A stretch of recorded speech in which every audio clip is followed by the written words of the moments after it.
अस्सलाम वालेकुम students, hope you all are fine.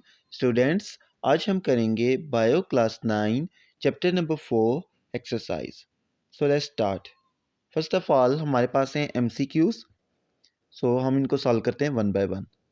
First MCQ है हमारे पास, a network of channels extending from cell membrane to nuclear membrane is called. So बच्चों, first MCQ में वो कह रहा है कि एक हमारे पास नेटवर्क है चैनल्स का जो कि एक्सटेंड यानी स्प्रेड है कहाँ से, सेल मेम्ब्रेन से लेकर, यानी जिसको हम प्लाज्मा मेम्ब्रेन कहते हैं, वहाँ से लेकर न्यूक्लियर मेम्ब्रेन यानी न्यूक्लियस की मेम्ब्रेन तक जो एक्सटेंड हुआ होता है यानी फैला होता है, उसको हम क्या कहते हैं।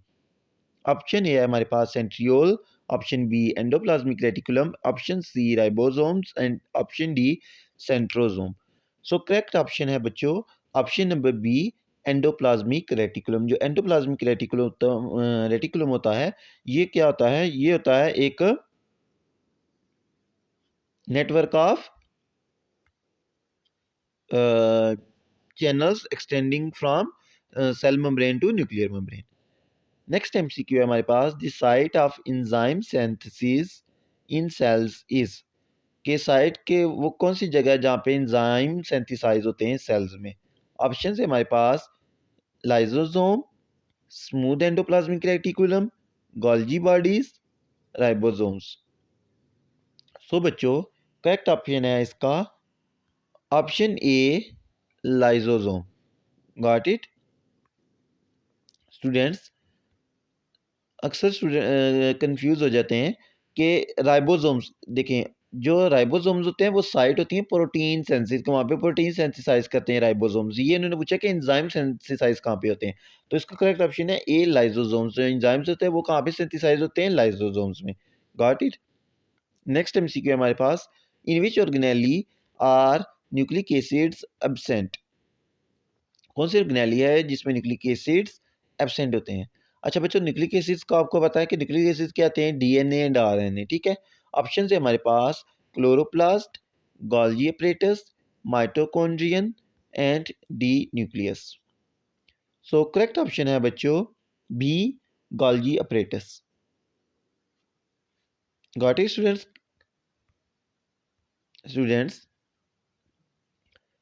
इसमें अपनी एक देखना है कि उसमें उसने पूछा है कि जो न्यूक्लिक एसिड्स हैं वो एब्सेंट किस ऑर्गेनेली में होते हैं। ठीक है, उसने ये नहीं पूछा कि न्यूक्लिक एसिड प्रेजेंट किस में होते हैं। ठीक है, मोस्टली स्टूडेंट्स क्या होते हैं कि हम कंफ्यूज हो जाते हैं, हम इन हरी के वो हम समझते हैं कि वो पूछ रहा है कि न्यूक्लिक एसिड प्रेजेंट किस में, तो हम न्यूक्लियस कर देते हैं क्योंकि न्यूक्लिक एसिड में प्रेजेंट होता है डीएनए। ठीक है, लेकिन अगर आप गौर करें तो उसने पूछा कि एब्सेंट किस में होता है। उसके अलावा हमने पढ़ा था जो क्लोरोप्लास्ट और माइटोकॉन्ड्रिया दो ऐसी ऑर्गेनेलीज है कि इनका भी पास अपना क्या होता है, डीएनए होता है। ठीक है, तो न्यूक्लियस में भी जो न्यूक्लिक एसिड है वो प्रेजेंट होता है यानी डीएनए। तो जो इसमें न्यूक्लिक एसिड एब्सेंट किस में होता है, वो होता है एब्सेंट होता है गोल्गी ऑपरेटर्स में। तो करेक्ट ऑप्शन है बी। नेक्स्ट है हमारे पास, the concentration of calcium in a cell is 0.9%, the concentration of calcium in the surrounding fluid is 0.1%, how could the cell obtain more calcium? Options are passive transport, osmosis, diffusion and active transport. तो बच्चों इसका correct option है D, active transport. क्योंकि जो इसमें जो देखें inside जो सेल है वो कंसंट्रेशन क्या है, कैल्शियम की हाई है, बाहर क्या है, लो है। ठीक है, तो अब वो कह रहा है कि जो सेल है वो ज़्यादा और कैल्शियम कैसे लेगा। ठीक है, तो अगर आप इसका मतलब है कि कैल्शियम को हमने low concentration to high concentration move कराना है यानी बाहर से अंदर मूव कराना है। तो जब भी हम लो से हाई कंसंट्रेशन यानी अगेंस्ट द ग्रेडियंट मूव करते हैं किसी मॉलिक्यूल को, तो हमें क्या करना पड़ता है, हमें जो क्या है एनर्जी जो है वो यूटिलाइज करनी पड़ती है। ठीक है, तो इसलिए हम इसको क्या कहेंगे, एक्टिव ट्रांसपोर्ट। क्या कहेंगे, एक्टिव ट्रांसपोर्ट। तो इसका करेक्ट ऑप्शन है D, active transport. Got it. Next MCQ है हमारे पास, what is the main advantage of small cell size. कि जो स्मॉल सेल साइज होता है उसका मेन एडवांटेज या बेनिफिट क्या होता है। ठीक है, options are small cells can better take up what they need from the environment. कि जो स्मॉल सेल्स होते हैं वो इजीली ले सकते हैं जिनको भी इनको चाहिए था इन्वायरमेंट से। Small cells are less likely to burst than large cells. Small cells can change shape easily. Small cells require less energy to divide. So बच्चों, इसका करेक्ट ऑप्शन है option number one, which is small cells can better take up what they need from the environment, कि कह रहे जो small cells होते हैं वो इजीली ले सकते हैं जो भी चीज़ उनको चाहिए था एनवायरनमेंट से। Got it. नेक्स्ट एमसीक्यू है हमारे पास, which of the following clues would tell you whether a cell is prokaryotic और यूकैरियोटिक। कह रहा है कि ये जो हमारे पास क्लूज है इसमें से आपको क्या बताता है कि जो हमारे पास जो सेल है वो प्रोकैरियोटिक है या यूकैरियोटिक है। ठीक है, ऑप्शन है हमारे पास, ऑप्शन वन, वेदर और not the cell is partition by internal membrane, कि जो सेल है वो पार्टीशन हुआ हुआ है या नहीं हुआ हुआ इंटरनल मेम्ब्रेन से। द प्रेजेंस और absence of a single rigid wall, the presence और एब्सेंस ऑफ राइबोसोम्स, वेदर और not the cell contains DNA. So बच्चों, इसका करेक्ट ऑप्शन है option number A, which is whether or not the cell is partitioned by internal membrane।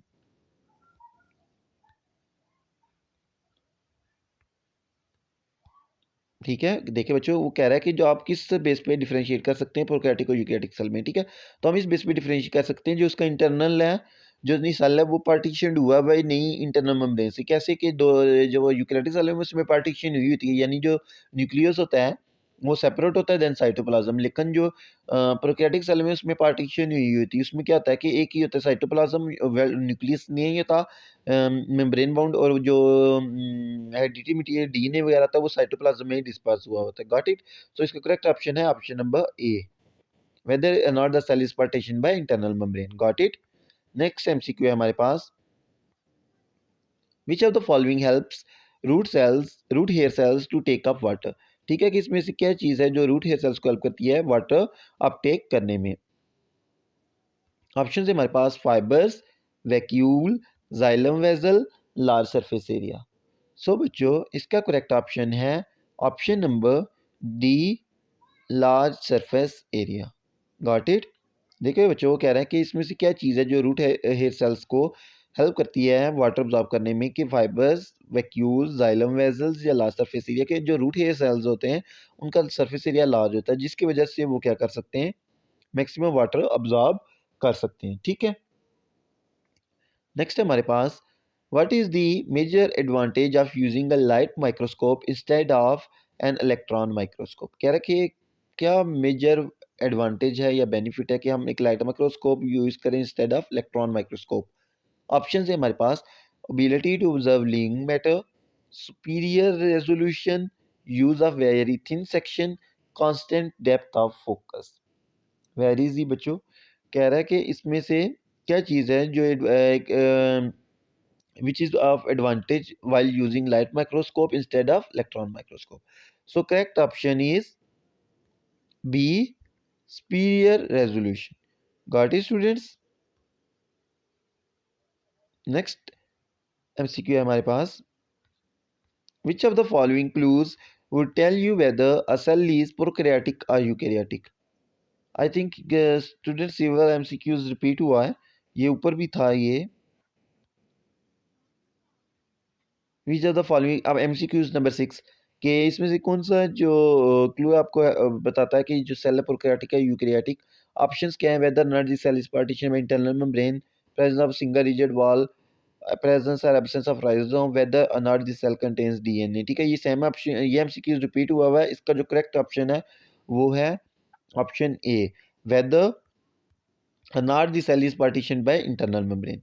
Next है MCQ हमारे पास, which of the following helps root hair cells to take up water. बच्चों ये I think ये कोई printing issue है, ये वाला एमसीक्यू भी अगेन रिपीट हुआ हुआ है। ये एमसीक्यू नंबर 7 था। ये देखें कि इनमें से क्या चीज़ है जो रूट हेयर सेल्स को हेल्प करती है वाटर अपटेक करने में, ये हम अभी पढ़ चुके हैं। ऑप्शन हमारे पास fibres, vacuole, xylem vessel and large surface area. तो इसका करेक्ट ऑप्शन क्या था, डी, लार्ज सरफेस एरिया। कि लार्ज सरफेस एरिया जो है वो हेल्प करता है रूट हेयर सेल्स को वाटर अपटेक करने में। नेक्स्ट है हमारे पास, what is the advantage of using a light microscope instead of electron microscope. ये भी रिपीट वन है, ये एमसीक्यू नंबर 8। ठीक है,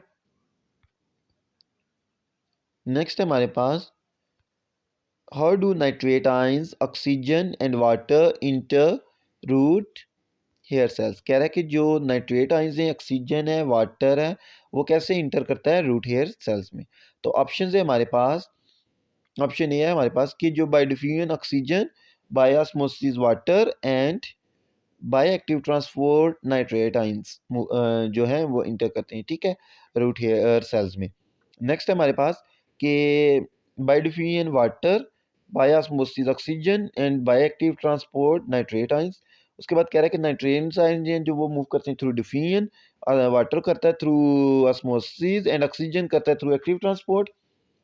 और ऑप्शन डी है हमारे पास कि वाटर जो इंटर करता है through diffusion, nitrate ions through osmosis और ऑक्सीजन थ्रू एक्टिव ट्रांसपोर्ट। तो बच्चों इसका जो करेक्ट ऑप्शन है वो ऑप्शन ए है, विच इज़ कि जो ऑक्सीजन है वो इंटर होती है थ्रू डिफ्यूजन, वाटर इंटर करता है थ्रू ऑस्मोसिस और जो नाइट्रेट आयंस का इंटर करते हैं वो करते हैं through active transport. Next MCQ हमारे पास, the table shows three functions of cells which row is correct. कह रहा है कि जो टेबल है वो तीन फंक्शंस सेल के शो कर रहा है, तो आप बताएं कि विच वन इज करेक्ट, ठीक है। जैसे ए वाला है हमारे पास red blood cell absorption, muscle cell support and root hair cell transport, ठीक है।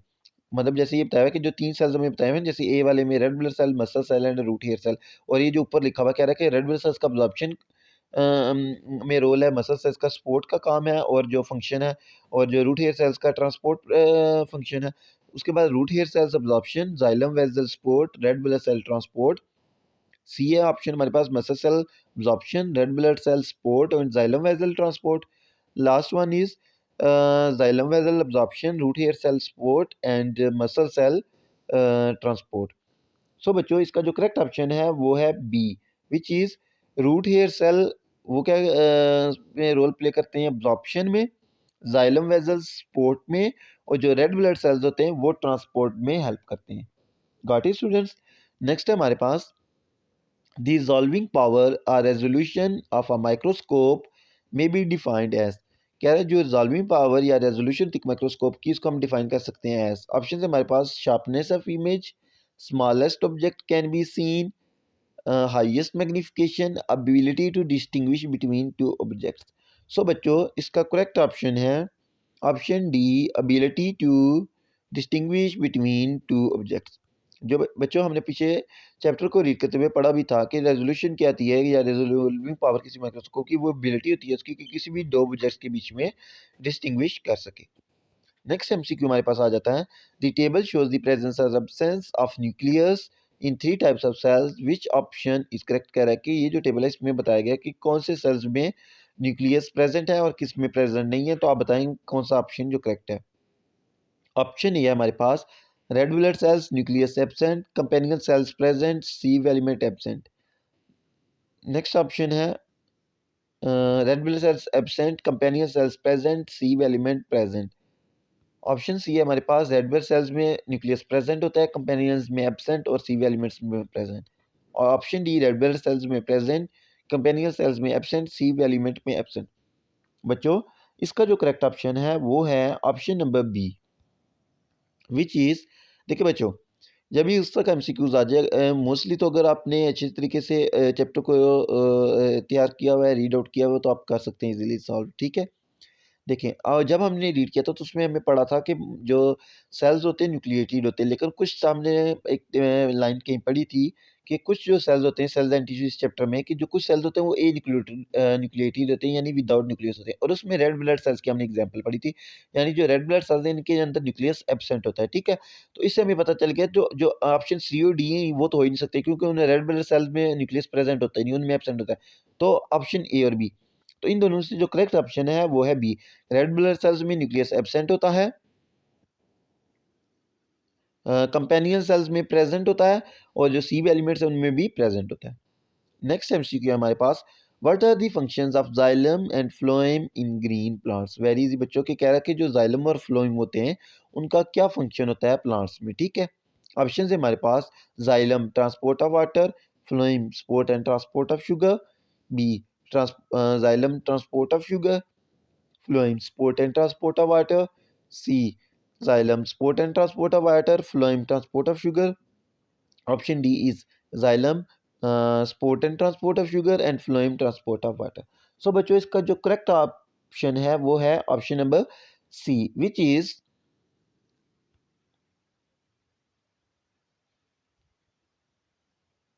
विच इज़ जाइलम जो होता है ना वो रोल प्ले करता है। हमने कहा था कि जाइलम सपोर्ट भी प्रोवाइड करता है और वाटर ट्रांसपोर्ट करता है, उसके 2 काम होते हैं। जबकि जो फ्लोएम होता है ना उसका सपोर्ट में रोल नहीं होता, उसका सिर्फ़ किसमें होता है ट्रांसपोर्ट में। तो वो क्या करता है, वो ट्रांसपोर्ट ऑफ शुगर करता है। तो इसका करेक्ट ऑप्शन है C. Got it? Next MCQ हमारे पास, what are the functions of mitochondria, कि जो हमने ऑर्गेनेलिस पढ़ी थी, उसमें हमने सारी ऑर्गेनेलिस का स्ट्रक्चर और फंक्शन भी पढ़ा था। तो कह रहा था जो माइटोकॉन्ड्रिया उसका क्या फंक्शन होता है, ठीक है? ऑप्शंस है हमारे पास, lipid synthesis, protein synthesis, photosynthesis, cellular respiration. Very easy बच्चों। जो इसका करेक्ट ऑप्शन है वो है option number D, cellular respiration. जो माइटोकॉन्ड्रिया होता है उसका रोल होता है रिस्पायरेशन में, ठीक है? किसमें? रिस्पायरेशन में। जबकि जो प्रोटीन सिंथेसिस है वो राइबोसोम्स करते हैं, ठीक है? और जो फोटोसिंथेसिस होती है वो क्लोरोप्लास्ट में होती है। तो जो माइटोकॉन्ड्रिया का रोल होता है वो रिस्पायरेशन में होता है। Got it? नेक्स्ट आप एमसीक्यू है हमारे पास, red blood cells and a plant root hair cell both have. कह रहा है जो एक रेड ब्लड सेल होता है और जो एक प्लांट का रूट हेयर सेल हो, बोथ है, वो दोनों के पास क्या होता है? A cellulose cell wall, haemoglobin, a large surface area, a nucleus. So बच्चों इसका जो करेक्ट ऑप्शन है वो है option number C, a large surface area. Option number C, a large surface area. देखिए बच्चों, सबसे पहले आ जाता है हमारे पास कि न्यूक्लियस। हमने पढ़ा था कि रेड ब्लड सेल में न्यूक्लियस होता नहीं है, तो इसलिए रेड ब्लड सेल में न्यूक्लियस तो हो नहीं सकता, तो ये ऑप्शन नहीं हो सकता, क्योंकि उसने कहा कि कौन सी चीज़ है ये दोनों सेल्स में प्रेजेंट हो, रेड ब्लड सेल में भी और रूट हेयर सेल में भी। नेक्स्ट आ जाता है haemoglobin. Haemoglobin red blood cell में होता था, प्लांट रूट हेयर सेल में नहीं होता।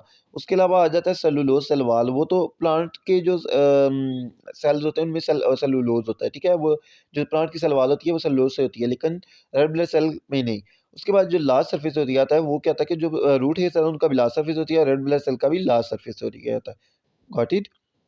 नेक्स्ट एमसीक्यू है हमारे पास, which cell component is related to pinocytosis, की कह रहा है सेल का वो कौन सा कंपोनेंट है जो रिलेटेड होता है पिनोसाइटोसिस।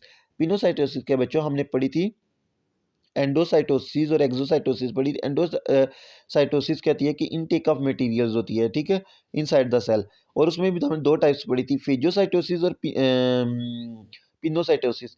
अगर तो जो इनटेक मटेरियल है वो सॉलिड फॉर्म है तो वो फेजोसाइटोसिस होगी, अगर वो लिक्विड फॉर्म है पिनोसाइटोसिस होगी। तो जो कह रहे हैं कि इनमें से कौन सा कंपोनेंट है जो पिनोसाइटोसिस के रिलेटेड है? ऑप्शन है हमारे पास, cell membrane, lysosome, nucleus, ribosomes. So correct option है बच्चों option number A, cell membrane. Option number A, cell membrane, ठीक है? नेक्स्ट आ जाता है एमसीक्यू हमारे पास, which of the following is present in all eukaryotic cells. इसमें से कौन सी चीज़ है जो तमाम यूकैरियोटिक सेल्स में प्रेजेंट होती है? ऑप्शन है हमारे पास, cell wall, membrane bound organelles, flagellum, flagellum. ये ऑप्शन नंबर बी और डी ये रिपीट हुए हुए हैं। सो बच्चों इसका जो करेक्ट ऑप्शन है वो है हमारे पास option number B, flagellum. So students हमारे एमसीक्यूज कंप्लीट हो चुके हैं। होपफुली आपको समझ आ गए होंगे। If you have any doubt you can ask in comment section. Please like share and subscribe my YouTube channel. Thank you.